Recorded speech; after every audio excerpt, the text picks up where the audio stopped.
Destruir la misa y destruiréis la iglesia. ¿Cuál es la crisis que estamos atravesando actualmente? Se manifiesta, a mi entender, bajo 4 aspectos fundamentales para la Santa Iglesia. Se manifiesta, a primera vista, creo yo, y me parece que es uno de los aspectos más graves, porque, para mí, si se estudia la historia de la Iglesia, uno se da cuenta de que la gran crisis que atravesó en el siglo XVI, crisis espantosa, que arrebató a la Iglesia Santa, millones y millones de almas, regiones enteras, estados en su totalidad, esta crisis fue, más que nada, una crisis del culto litúrgico, y que, si actualmente existen divisiones entre aquellos que se dicen cristianos, se ha de atribuir más que a otras causas a la manera de celebrar el culto litúrgico, y si los protestantes se separaron de la Iglesia, la causa principal es que los instigadores del protestantismo, como Lutero, dijeron, desde el primer momento, si queremos destruir la Iglesia hemos de destruir la Santa Misa. Esta fue la consigna de Lutero.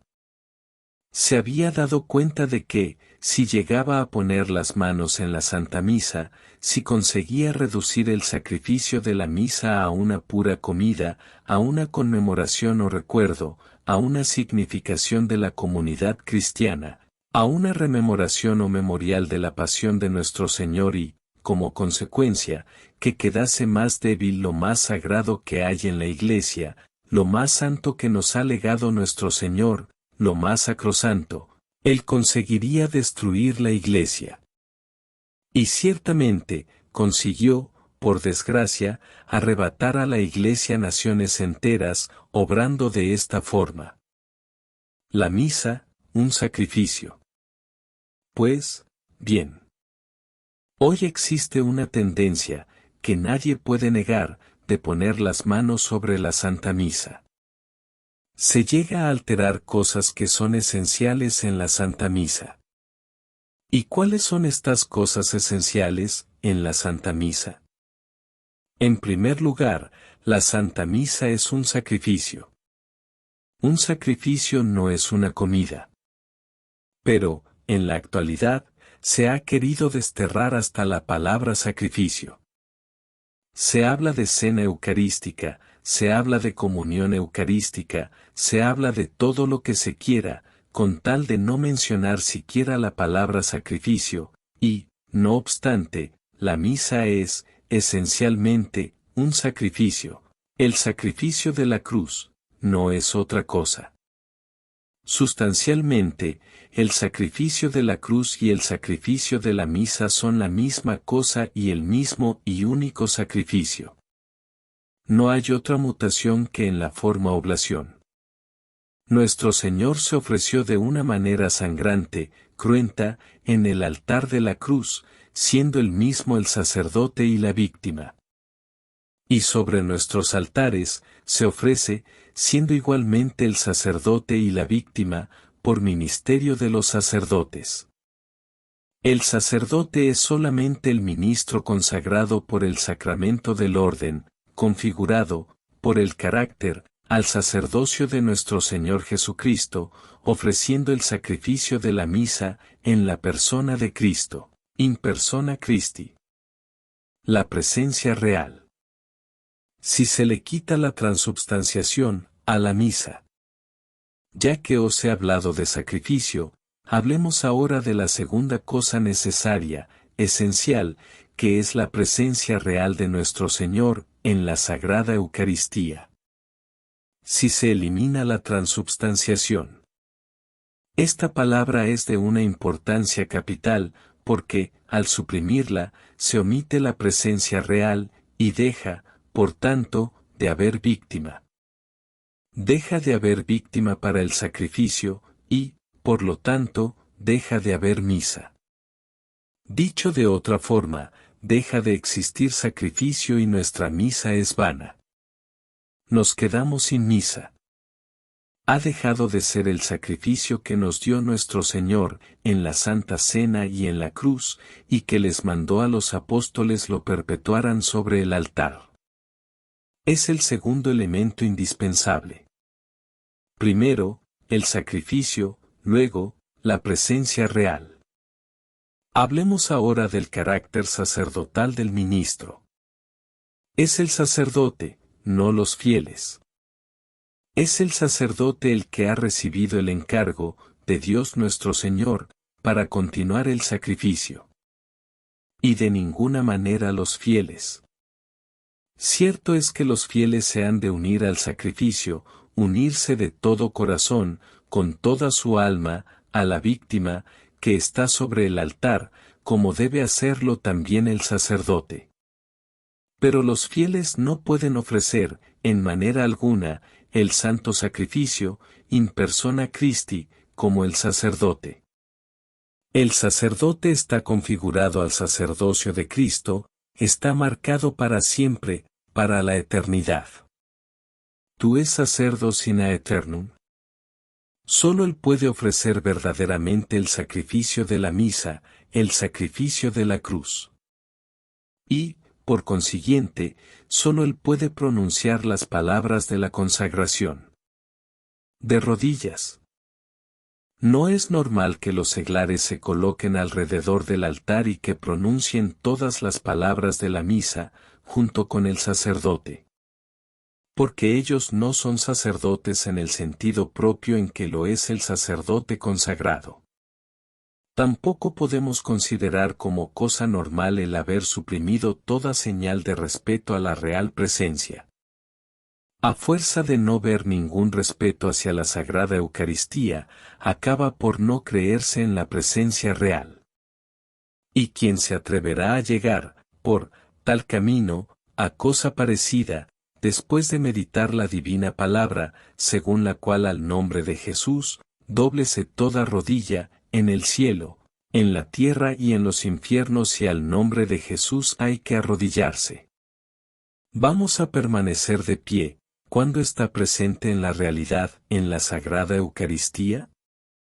Al lugar donde se ofrece un sacrificio, se le llama altar.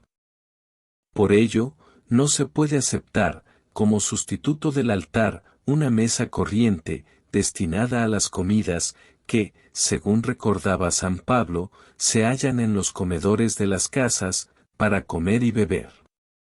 El altar ha de ser pieza que no se traslade y donde se ofrece y se derrama la sangre. En el momento en que se convierte el altar en mesa de comedor ha dejado de ser altar. La misa moderna es tomada del protestantismo. Suprimir todos los altares que son verdaderamente tales, poner, en su lugar, una mesa de madera, delante del altar que ha sido solemnemente consagrado, es, precisamente, hacer desaparecer la noción de sacrificio, que hemos visto es de importancia capital para la Iglesia católica. Y es de esta forma como llegó y se consolidó el protestantismo. Por esta desaparición de la idea de sacrificio, pasó Inglaterra entera, al cisma y luego a la herejía. Resbalando, poco a poco, vamos a encontrarnos protestantes, sin enterarnos siquiera. ¿Es obligatorio el nuevo rito de la misa? La introducción del Novus Ordo Missae, coronación de la reforma litúrgica, ¿tuvo realmente las consecuencias bienhechoras supuestas? ¿O ha producido los efectos nefastos que eran de prever? La respuesta a esta cuestión nos hará examinar de cerca las circunstancias particulares de esta reforma, única en su género en la historia de la Iglesia, y dar las indicaciones sobre nuestro deber para el futuro. Para poder juzgar el valor dogmático y espiritual de esta reforma debemos rememorar brevemente los principios inmutables de la fe católica acerca de los elementos esenciales de la Santa Misa. In missa offertur Deo, verum et proprium sacrificium, de fide divina católica definita. En la misa se ofrece a Dios un verdadero sacrificio propiamente dicho. de fe divina y católica definida. El que negara esta proposición sería hereje. Todo sacrificio necesita un sacerdote, una víctima y una acción sacerdotal por la cual la víctima es ofrecida. In missa et in cruce adem est hostia et idem sacerdos principalis. De fide divina católica definita. En la misa y sobre la cruz, la víctima y el sacerdote principal son los mismos. De fe divina y católica definida. Hostia seu victima est ipse Christus praesens sub speciebus panis et vini, de fide divina católica definita. El oblato o víctima es Cristo mismo, presente bajo las especies del pan y del vino. De fe divina y católica definida. Sería herético, igualmente, el que negare estas dos últimas proposiciones. Tres realidades son pues esenciales para la realidad del sacrificio de la misa. El sacerdote, sacerdotes, y lique soli, sunt ministri, de fide divina católica, los sacerdotes, y ellos solos, son ministros, fe divina y católica, el cual tiene carácter sacerdotal. La presencia real y substancial de la víctima, que es Cristo. La acción sacerdotal de la oblación sacrificial, que se cumple esencialmente en la consagración. No olvidemos que son precisamente las tres verdades fundamentales que son negadas por los protestantes y por los modernistas. No olvidemos que, como expresión de su rechazo a la fe en estos dogmas, sus misas fueron cambiadas en culto, en cena o en asamblea eucarística, donde la lectura de Biblia, la palabra, se desarrolló en perjuicio del ofertorio y de la liturgia del sacrificio. A excepción de algunas ventajas accidentales de importancia limitada, o mejor dicho de la única ventaja de la lectura de la epístola y del Evangelio en lengua vernácula, se debe decir, desgraciadamente que toda la reforma atenta, directa o indirectamente, a estas tres verdades esenciales de la fe católica.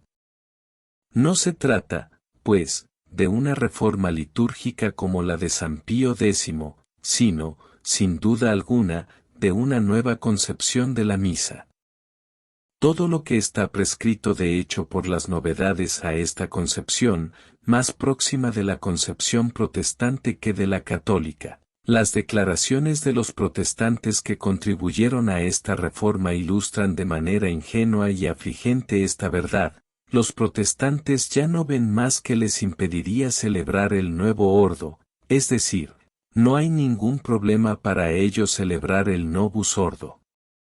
Uno puede preguntarse entonces si, ya que la fe católica en las verdades esenciales de la misa desaparece insensiblemente, ¿la validez de la misa no desaparece igualmente? La intención del celebrante se conformará a la nueva concepción de la misa, que no será pronto otra cosa que la protestante. En ese momento la misa no será más válida. Ahora bien, debemos darnos cuenta muy claramente de que la misa no es solamente el acto religioso más importante, sino que es la fuente de toda la doctrina católica, la fuente de la fe y de la moral individual, de la moral familiar y de la moral social. Del sacrificio de la cruz, continuado sobre el altar, y de ninguna otra parte fluyen todas las gracias que permiten a la sociedad cristiana vivir y desenvolverse. Dejar secar esta fuente significa aniquilar sus efectos. Estos efectos, los frutos del Espíritu Santo, que San Pablo describe tan elocuentemente a los Gálatas, 5:22, están a punto de desaparecer de esta sociedad. Todas las familias están divididas, las órdenes religiosas y las parroquias se ven alcanzadas por el virus de la discordia, los obispos, los cardenales mismos están alcanzados por él. La misa católica ha tenido siempre por efecto, y lo tiene todavía, Elevar a los hombres hasta la cruz y unirlos en nuestro Señor Jesucristo crucificado y debilitar en ellos los fermentos del pecado que engendran las divisiones. Cuando la cruz de nuestro Señor Jesucristo desaparezca, cuando su cuerpo y su sangre no se hagan más presentes entre los hombres, estos no se encontrarán sino alrededor de una mesa desierta y sin vida, nada los unirá más. De ahí este descorazonamiento y este sombrío disgusto que comienza a expandirse por todos lados, de ahí esta crisis de vocaciones que no tienen más objeto, de ahí esta secularización y desacralización del sacerdote que no encuentra más su razón de ser, de ahí este apetito del mundo. Por culpa de esta concepción protestante de la Santa Misa, Jesucristo abandona poco a poco las iglesias, que son a menudo profanadas. La concepción de esta reforma, la manera en que ha sido publicada con una serie de ediciones modificadas, la manera con que ha sido hecha obligatoria, a veces de manera tiránica como por ejemplo en Italia. La definición de la misa sin ninguna consecuencia en el rito mismo, constituyen hechos sin precedentes en la tradición de la Iglesia romana, que ha procedido siempre cum concilio et sapientia, con reflexión y sabiduría. Ellos nos autorizan a poner en duda la validez de esta legislación y a obrar según el Canon 23, en el caso de duda, sobre la validez de una ley, no se presuma la revocación de la ley precedente, sino que las leyes posteriores se han de cotejar con las anteriores y, en cuanto sea posible, han de conciliarse con ellas. Subsisten un solo deber absoluto y un solo derecho absoluto, a saber, la preservación de la fe. Y la Santa Misa es su expresión más viva y la fuente divina, de ahí su importancia primordial.